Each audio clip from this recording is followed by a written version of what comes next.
रोहन ने किया आलिया के साथ जबरदस्ती। देख लिया आदि। आगे बढ़ने से पहले वीडियो को लाइक कर लीजिए, चैनल को भी सब्सक्राइब कर लीजिए। इधर जो है करण काफी ज्यादा गुस्सा होता है, मैनेजर का कलर पकड़ लेता है, बोलता है बताओ रोहन कहाँ है। तभी वो बताता है इस रूम नंबर में है। ऐसे में जो है रोहन आलिया के साथ जबरदस्ती करने की कोशिश करता है, जहाँ करण और आदि दोनों दौड़ रहे होते हैं जाने के लिए, और कहता है कि आदि वो तुम्हारा आदि नहीं है। तब तक वहां पर जो है उसकी होश आ जाती है और कहती है रोहन तुम यहाँ पे क्या कर रहे हो। ऐसे में कहते हैं वो कुछ नहीं, मैं तुम्हें बता रहा था मैं तेरा पति हूँ रोहन। कहते तुम लेकिन मेरे साथ क्या कर रहे हो ये। तभी जो है वो नर्वसास रहता है, जहाँ पर आदि और करण दोनों दरवाजे के पास पहुंच जाते हैं। दरवाजा नॉक करते हैं बट दरवाजा रोहन नहीं खोलता है। तभी जबरदस्ती वो दरवाजे को तोड़ देते हैं, और तोड़ते ही जैसे अंदर पहुंचते हैं आदि मारना शुरू करता है रोहन को। तब तो करण आया था सामने में, कहता है अरे भाई तू ये क्या कर दिया, तू मैंने मना किया था फिर भी तूने वही काम किया। तभी कहता मैं गलत क्या हूँ, अरे मैं उसका पति हूँ समझा रहा था। आदि जो है बल्कि जुग है। लेकिन यहाँ पर करण जो है बहुत बड़ा मिस्टेक कर जाता है, क्योंकि उसके कहारे पर सब कोई आए हुए थे। इधर जब रमन बार बार इशिता को फोन करता है तो उसका फोन नहीं लगता है, जहाँ पर बहुत परेशान है बाला, और कहता है कि अच्छा अभी इशिता आ गई, और इशिता झूठ बोलती है रमन से कि मेरी गाड़ी खराब हो गई थी। लेकिन सामने में बाला कहता है इसकी गाड़ी तो खराब नहीं थी, ये तो शहर के साथ में आई थी, फिर भी रमन से क्यों झूठ बोली। उसे पूरा बात याद है कि जब उतरी थी कार से तो उस कार में इशिता और सिर्फ साहिल ही था। तभी जो है इधर आदि आलिया को प्यार से लेकर चला जाता है ऊपर में, जहाँ पर रूही नीचे में रहती है। जैसे ही करण से मिलती है, करण को खूब सबक सिखाती है, थप्पड़ मारती है, तूने बहुत बड़ी गलती कर दी। इधर जो है बाला रात को सो नहीं पाता है, उसके आधा रात को नींद टूट जाती है, और सोचने पर मजबूर हो जाता है कि इशिता ऐसे क्यों कर रही है। लेकिन तभी जो उसकी पत्नी किरण जाग जाती है, बोलती तुम ये क्या कर रहे हो। तो ही वो बताता है कि देखो ऐसा ऐसी बात है। तभी यहाँ पर वो जो है बहुत समझदारी से काम लेती है, और वॉशरूम में जाती है, वहाँ पर एक चीट लिख कर छोड़ देती है। जैसे ही बाला जो है उठता है और वहाँ पर जाता है, उसे वो चीट मिल जाता है जिसमें साफ साफ बताया गया है।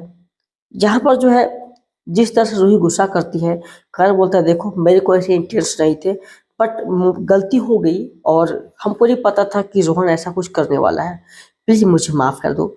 लेकिन यहाँ पर रूही ये कहती है हम तुम पर कभी यकीन कर ही सकते हैं, क्योंकि तुम उस लायक हो ही नहीं।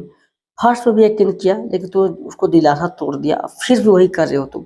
वो हाथ जोड़ती है, प्लीज हमसे तुम दूर रहो, अब मुझे जीने दो अपनी जिंदगी।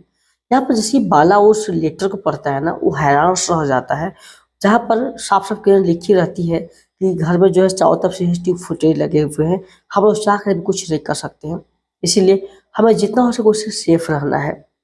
इधर जो है सीता की माँ जैसे ही अपने हस्बैंड से बात कर रही होती है तो अचानक से वहाँ बाला आता है। बट बाला से पूछते कोई दिक्कत है क्या बेटा, बोलती है कोई दिक्कत नहीं, मैं जाऊँ थोड़ा सा जरूरी काम है। वो निकल जाता है, आवाज आता है सीधे यहाँ पर रमन के पास में, जहाँ रमन से कुछ बातें शेयर करने वाला होता है। तब तक अचानक से इसी तक पहुँच जाती है। क्या बात है बाला, बोलो क्या बात है, कुछ कहना चाह रहे थे आप। लेकिन फिर जो बाला अपनी बात को फेर देता है, वहाँ पर सच्चाई नहीं बता पाता है। रमन भी सस्पेंस में होता है, हो सकता है कोई सा मैटर होगा।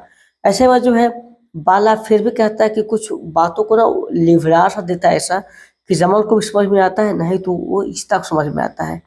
लेकिन इधर जो है इशिता की माँ पहुंच चुकी है वहीं साहिल के घर में, और वो कुछ कलेक्शन को लेकर। तभी कहते कितना चाहिए तुम लोग चंदा। वो मोटा गाड़ी उठा कर देता है, जहाँ पर कहते अरे इतना मोटा रकम कहाँ से आया तेरे पास, अच्छा ये डॉन है ना, इसके पास तो कमी नहीं पैसा की होगी, कहाँ से कैसे कैसे ला कर रखा होगा, और ये पैसा हम नहीं ले सकते हैं सॉरी, क्योंकि हम शुभ काम के लिए जा रहे हैं। वैसे में ये पैसा उचित नहीं सेव करता है, जहाँ सबको समझाती है। जहाँ पर साहिल जो है अपने एक और बॉस को बोलता है कि तू जो है एक काम कर, पता कर ये इशिता की माँ क्या करे क्या करती है, हमको लगता है पूरा भला परिवार मेरे हाथ ही लगता है धूल आने वाला है। इधर जैसे ही फोन करता है सब कुछ कहानी बता देता है किसको कैसे केयर करना है। इधर रमन जो है अकेले में होता है, जहाँ पर बाला आता है। बाला जो है वो चीज शेयर करना होता है, जहाँ पर इशिता के जाना होता है जल्दीबाजी में। तभी कहता है हाँ रमन छोड़ दूर से जाना है तो क्या दिक्कत है।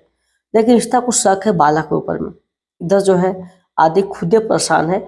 जब आलिया बोलती करी आदि तू इतना बड़ा मेरे लिए जो है ब्रासलेट लेके आए हो, तो कोई बताया नहीं कभी, कब खरीदा तूने। लेकिन यहाँ पर तो आदि को थोड़ा ही पता नहीं कि ब्रासलेट किसकी बात कर रही है, जहाँ पर ऐसा लगता है आलिया को ये आदि नहीं दिया है।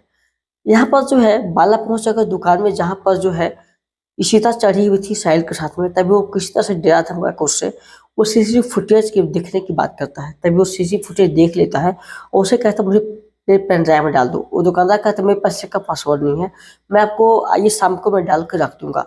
जहाँ पर बाला कहता चलो अब जो है उसकी सच्चाई सबको सामने आ जाएगी। आने वाले एपिसोड में दिखाया जाएगा कि इशिता की सच्चाई बाला रमन के सामने खोल देता है। इसका पूरा एपिसोड स्टाउट जियो हॉटस्टार आप देख सकते हैं। वीडियो को लाइक करके चैनल को सब्सक्राइब कर लीजिए। धन्यवाद।